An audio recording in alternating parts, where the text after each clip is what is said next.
Good morning dear students. आज की video में आपका स्वागत है। पिछली वीडियो में हमने देखा था कि एक प्रोग्राम बनाया था जिसमें हमने प्राइवेट मेंबर्स को एक्सेस किया था। स्टूडेंट नाम की क्लास थी, उसमें एज और रोल नंबर लिए थे और शो डाटा नाम का एक मेंबर फंक्शन बनाया था जिसमें हमने एज और रोल नंबर को एक्सेस किया था जो कि प्राइवेट थे। लेकिन उसके हमने तीन ऑब्जेक्ट क्रिएट करके देखे थे और तीनों के लिए शो डाटा को कॉल किया था। लेकिन आपको पता है कि शो डाटा को एक बार हमने डिफाइन कर रखा है तो सेम आउटपुट दे रहा है यहाँ पर, एस के लिए भी, टी के लिए भी और यू के लिए भी। एस के लिए भी एज की वैल्यू 20 रहेगी, यू के लिए भी और टी के लिए भी एज की वैल्यू 20 रहेगी और रोल नंबर की वैल्यू हमेशा ही 6 रहेगी। लेकिन हम चाहते हैं कि हमारा इसमें कोई फायदा नहीं हुआ। एक ऑब्जेक्ट के लिए नाम कुछ और होगा, एक स्टूडेंट के लिए रोल नंबर कुछ और होगा और एक स्टूडेंट की अलग अलग एज होगी, तो अलग अलग डाटा हम देना चाहते हैं। तो लेकिन यहाँ पर हमने शो डाटा को कॉल करते हैं तो सेम काम रिपीट हो रहा है, मतलब सेम स्टूडेंट की, हर एक स्टूडेंट की सेम एज और सेम रोल नंबर आपकी प्रिंट हो रही है। तो आप इसको बना के कुछ फायदा नहीं उठा पा रहे। लेकिन अब हमने एक नया प्रोग्राम बनाना है जिसमें हम अलग अलग वैल्यूज एज और रोल नंबर की दे सकें अलग अलग ऑब्जेक्ट के लिए। तो इस टॉपिक का नाम है, आज के टॉपिक का नाम है passing values to a member function. किसी मेंबर फंक्शन को वैल्यू पास करना। तो आज हम फिर से प्रोग्राम बना रहे हैं। स्टूडेंट क्लास ले ली हमने, इसमें दो प्राइवेट मेंबर ले लिए, एज और रोल नंबर। एज और रोल नंबर ले लिया हमने प्राइवेट, पब्लिक में बना दिया शो डाटा नाम का फंक्शन।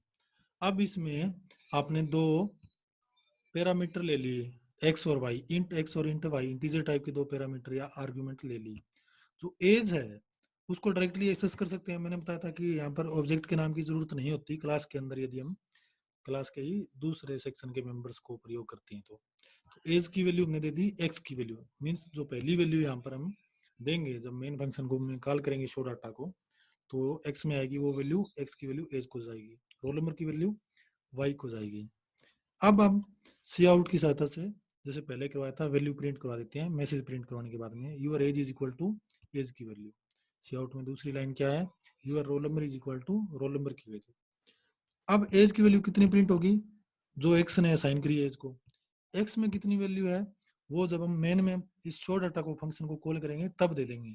इस तरह से वाई की वैल्यू रोल नंबर में जा रही है और रोल नंबर की वैल्यू जो वाई ने दी है वो होगी और वाई की वैल्यू मेन में हम देंगे।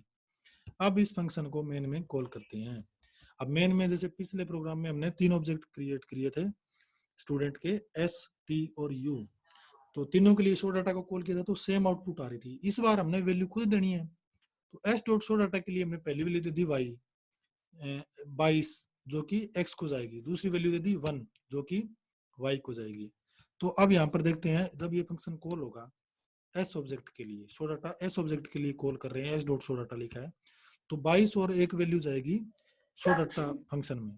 अब शो डाटा फंक्शन में वापिस आते हैं, यहाँ पर 22 वैल्यू पहली वैल्यू है जो कि एक्स में आ रही है, एक्स पहले लिखा हुआ है, तो वो एक्स वैल्यू, एक्स की वैल्यू एज को चली जाएगी, एज की वैल्यू यहाँ पर प्रिंट होगी। दूसरी वैल्यू कितनी थी 1 जो कि वाई में आएगी, वाई की वैल्यू रोल नंबर को जाएगी।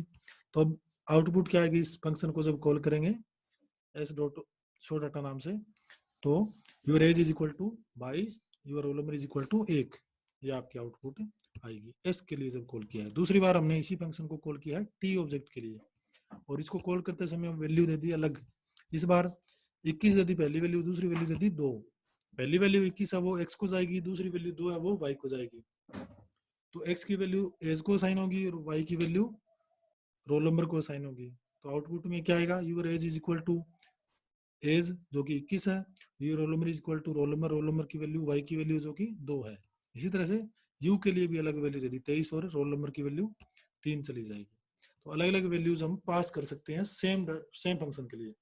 फंक्शन को एक ही बार डिफाइन किया है, उसमें वैल्यू अलग अलग पास कर रहे हैं अलग अलग ऑब्जेक्ट के लिए, एक ही फंक्शन को बार बार यूज कर रहे हैं, इसे बोलते हैं रीयूजेबिलिटी, पुनः प्रयोग, इसे कहते हैं पुनः प्रयोग।